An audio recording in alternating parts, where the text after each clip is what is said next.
ಅದು ಯಾರಪ್ಪ ಅವನು ಅಧಿಕಾರಿ ಈ ಖಾತಾ ಮಾಡುವುದಕ್ಕೆ 10,000 ಕೇಳಿದ್ದಾರೆ, ನನಗೆ ಬಗ್ಗೆ ಅದ್ರ ಬಗ್ಗೆ ಪಟ್ಟಿ ಕೊಡಿ, ಐ ವಿಲ್ ಸಿ.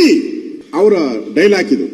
ಸಂಜೆ ಒಳಗಡೆ ಆ ಕಮಿಷನರ್ ಇರಲ್ಲ, ಅವರು ಡೈಲಾಗ್ ಕೊಡ್ತಿದ್ದಾರೆ. ಅಧ್ಯಕ್ಷರೇ, ಇದು ನೀವು ನಿಮ್ಮ ದಾಖಲೆಗಳನ್ನ ನಾನು ತಗೊಂಡಿದ್ದೀನಿ, ನಿಮ್ ದಾಖಲೆ ಇದು ಇಟ್ಟಿರ್ತೀನಿ ಪಕ್ಕಕ್ಕಿದು. ಅಪ್ಲಿಕೇಶನ್ ಇಲ್ಲ ಇದೆ, ಈ ಖಾತಾಗ ಅಪ್ಲೈ ಮಾಡೋ ಅಪ್ಲಿಕೇಶನ್, ಅದು ಅಪ್ಲಿಕೇಶನ್ ಮಾಡಿದ್ದಾರೆ.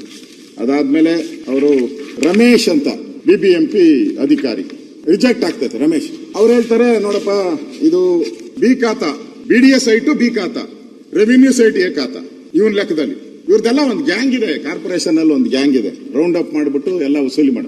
ಅಧ್ಯಕ್ಷರೇ, ಇಲ್ಲಿ ಅವನು ಬೇಡಿಕೆ ಇಡ್ತಾನೆ, 30,000ಕ್ಕೆ ಬೇಡಿಕೆ ಇಡ್ತಾನೆ. 30,000 ನಿಮ್ಮ ಏರಿಯಾ ಅಲ್ಲ ಇದು? ಏನಾನ ಇರಲಿ, ನೀವು ತಗೊಬೇಕಲ್ಲ. ಮೇಲೆ ಯಾರೋ ಕಾಕಾ ಪುಡಿಯವ್ರನ್ನ ಆದ್ರೆ ಆಗಲ್ಲ, ನಾನು ಅದಕ್ಕೆಲ್ಲ ಒಪ್ಪಲ್ಲ. ಯಾರೋ ನೀರ್ ಗಂಟಿನ ಅಲ್ಲಿ ಯಾವ್ದೋ ಹೋಗಿ ನಾನು ಆರೋಗ್ಯ ಇಲಾಖೆ ಹಿಡ್ದಾಕಿದ್ಕ ನಾನು ಬಂದು ಅವ್ರು ಹೇಳ್ದ DC ಮಾಡ್ಬಿಡ್ತೀನಿ ಸಸ್ಪೆಂಡ್ ಅಂತ. ನಾನು ಮನೆಗೆ ಬಂದು ನೋಡ್ತೀನಿ, ಆ ನೀರ್ ಗಂಟಿನ ಸಸ್ಪೆಂಡ್ ಮಾಡವ್ರೆ. ಅವ್ನು ಕ್ಯಾಶುಯಲ್ ಲೇಬರ್, 5,000 ಸಂಬಳ ಕೆಲಸ ಮಾಡೋನು ಹೇಳ್ತಾನೆ. ಅಧಿಕಾರಿ ನೀವು ಸವಾಲ್ ಹಾಕಿದ್ರಲ್ಲ, ಯಾರು ಲಂಚ ಕೊಡೋನು ಯಾವನಿದಾನೆ, ನೀವು ಸುಳ್ಳು ಹೇಳ್ತಾ ಇದ್ದೀರಾ ಅಂತ ಹೇಳಿದ್ರು ನನ್ಗೆ. ನೋಡಿ, Ramesh Babu transaction successful. Transfer ಹೆಂಗ್ ಮಾಡಿದ್ದಾರೆ? Phone pay 15,000 transaction successful. Transfer detail, phone number, ಇದು ಬ್ಯಾಂಕ್ ನಂಬರ್ ಎಲ್ಲ ಇದೆ ನೋಡಿ. ನೀವು ಸವಾಲ್ ಹಾಕಿದ್ರಲ್ಲ ನನಗೆ, ಯಾವನ್ 10,000, ಇದು 15,000. ಈಗ ಏನ್ ಹೇಳ್ತೀರಾ ನೀವು?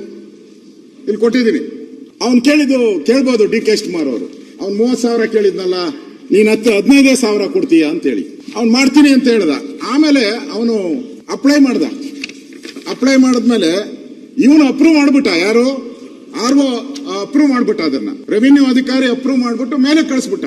DC ರಿಜೆಕ್ಟ್ ಮಾಡ್ಬಿಟ್ಟ. Reason for rejection, record verified, but as per the case worker report the photo the properties vacant land, ಅದಕ್ಕೋಸ್ಕರ ಇದನ್ನ ರಿಜೆಕ್ಟ್ ಮಾಡಿದೀನಿ ಅಂತ ಹೇಳ್ಬಿಟ್ಟು ಅವನು ರಿಜೆಕ್ಟ್ ಮಾಡ್ಬಿಟ್ಟ. ಫೋನ್ ಪೇ 15,000 ಆದ್ಮೇಲೆ ಇದು ರಿಜೆಕ್ಟ್. ತಿರ್ಗಿ ಅವನು ಫೋನ್ ಮಾಡ್ದ, ಅವನಿಗೆ ಫೋನ್ ದಾಖಲೆನೂ ಇದೆ ನನ್ನ ಹತ್ರ. ಅವನಿಗೇನ್ ಮಾಡಿದಾನೆ, ಅವನೇ ಸರಿ ಮಾಡಿದಾನೆ, ಎಲ್ಲ ನನ್ನ ಹತ್ರ ದಾಖಲೆ ಇದೆ. ಆಯ್ತು, ರಿಜೆಕ್ಟ್.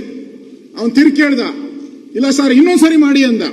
ಅವನ್ ಇನ್ನೊಂದ್ಸರಿ ಅವ್ರಿಗೆ ಅಪ್ಲಿಕೇಶನ್ ಹಾಕ್ದ, ಅಪ್ರೂವ್ ಮಾಡಿ ಅಂತ. ಅದರಲ್ಲಿ ಇದನ್ನು ರಿಜೆಕ್ಟೆಡ್. ಇವನ್ ಯಾವಾಗ ದುಡ್ಡು ಕಾಟ ಕೊಡಕ್ ಶುರು ಮಾಡ್ದ, 3ನೇ ಸರಿ ಹಾಕಿ ಸರ್ ಅಂತ. ಅವನು 3ನೇ ಸರಿನೂ ಹೇಳ್ದ, ಇನ್ನೊಂದು ಹಾಕ್ದ. ಅವನು ಇನ್ನೊಂದ್ಸರಿ ಹಾಕ್ದ, ಪ್ರಮೀಳಾ ಶಶಿಕುಮಾರ್ ಅವ್ರದ್ದು. It is A rejected.